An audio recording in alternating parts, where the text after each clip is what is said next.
next Aamir Khan ఏమైనా తోపా Sandeep Reddy direct attack ఏంది పాప ఆయన మీద పోయి ఈయన అటాక్ చేశాడు ఏందండి ఎందుకు వచ్చింది వాళ్ళిద్దరికి ఏంది పంచాయతీ యాక్చువల్గా అమీర్ ఖాన్ మీద కాదండి అతను అటాక్ చేసింది పాపం వాళ్ళ మాజీ భార్య కిరణ్ రావు అని ఆవిడ తెలుగు ఆవిడే మన తెలంగాణ అమ్మాయి ఆవిడ మీద ఇతను సందీప్ రెడ్డి వంగ అటాక్ చేశాడు ఒక రకంగా సందీప్ రెడ్డి వంగ ఇక్కడ అతనే అంటే తెలంగాణ వర్సెస్ తెలంగాణ అనుకోవాలి సరదాగా అనుకోవాలనుకుంటే కానీ యాక్చువల్గా ఏంటంటే కిరణ్ రావు ఈ మధ్య ఒక ఛానల్లో మాట్లాడుతూ ఆవిడేందంటే యానిమల్ ఒకటి బాహుబలి 2 ఒకటి అంతకుముందు ఇతను తీసినటువంటి కబీర్ సింగ్ అనేటువంటి ఈ సినిమా ఏవైతే ఉన్నాయో ఇవి మహిళలు కించపరిచే విధంగా ఉన్నాయి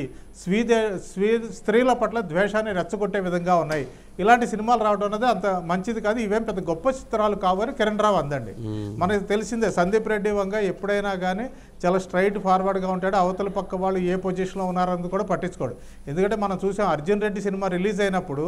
ఆ లిప్ లాక్ సీన్స్ పోస్టర్ వేసాను వి హనుమంతరావు గారు గగ్గోలు పెడితే డైరెక్ట్గా ఆయన మీద అటాక్ చేశాడు కూల్ తాత కూల్ అంటూ అలా ఏ విషయం అయినా కానీ అతను డైరెక్ట్గా తీసుకుంటాడు స్పష్టంగా తన మనసులో ఉన్న భావాలను వ్యక్తం చేశాడు అలా దూసుకుపోబట్టే ఈ రోజున బాలీవుడ్లో అతను డైరెక్టర్గా సక్సెస్ఫుల్ డైరెక్టర్గా నిలబడ్డాడు అనుకోవాలి అలా ఏమైందంటే కిరణ్ రావు ఆ వ్యాఖ్య చేయగానే ఇమీడియట్గా అమ్మా నీ అంటే ఆవిడ పేరు ఎత్తకుండా నీ మాజీ భర్త ఒక ఆయన ఉన్నారా ఆయన దిల్ అని ఒక సినిమా చేశాడు అందులో హీరోయిన్ ని రేప్ చేయబోయి చివరికి ఆ అమ్మాయి ఇతనే నా భర్త అయితే బాగుండు అని ఆ హీరోని ప్రేమించేట్టుగా చేసే సీన్లు బోల్డ్ అని ఉన్నాయి మరి ఆ సినిమాల గురించి మీరు ఎప్పుడు మాట్లాడలేదు మీ భర్త తీసిన సినిమాల గురించి చెప్పకుండా మా సినిమాల మీద పడి మా సినిమాల్లో తప్పుల గురించి ఎంచుతారు ఎందుకు అంటే చాలా ఘాటుగా సమాధానం చెప్పాడు అది ఇప్పుడు విపరీతంగా సోషల్ మీడియాలో వైరల్ అవుతుందండి అంటే సందీప్ రెడ్డి వంగతో పెట్టుకుంటే చాలా జాగ్రత్తగా ఉండాలి ఎవరైనా అనేది మాత్రం ఒక సందేశం అయితే అతను ఇస్తూ వస్తున్నాడు ప్రతి సినిమాకి మరి ఇతనికి సందీప్ రెడ్డికి ఎప్పుడు రామ్ గోపాల్ వర్మకి ఎప్పుడు పడలేదా